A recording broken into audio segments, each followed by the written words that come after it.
You're right, backed up a couple of miles and still backing up. Jazzland in New Orleans hasn't been open a week yet, but one ride there is turning heads all over the country. It should come as no surprise. It's the largest and only wooden roller coaster in the state. In tonight's 9 News Extra, WAFB's Avery Davidson takes us for a ride on the Mega Zeph.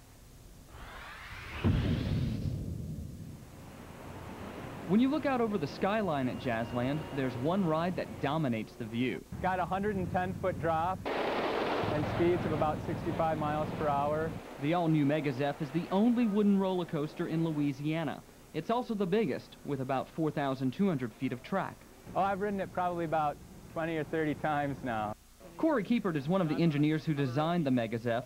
He says using 8 layers of wooden track rather than steel gives the Mega Zeph its vintage feel.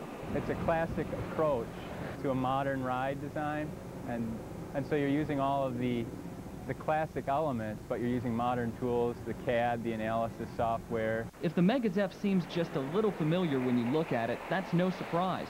It was designed to resemble the old wooden roller coaster at Pontchartrain Beach, named the Zephyr. Well, I know the original Zephyr only went about 40 miles per hour, and on the first drop turned a little bit, and this I guess, it has the feel of the old Zephyr in terms of the 8-layered wooden track, but it has the mega 110-foot drop and 65-mile-per-hour speeds. I think it's a much more intense ride than the original Zephyr would have been, but it still has the classic feel. The Mega Zeph has already won the hearts of Jazzland management. The Mega Zeph by far is my favorite. You know, any ride that's fast and that tall, I gotta love.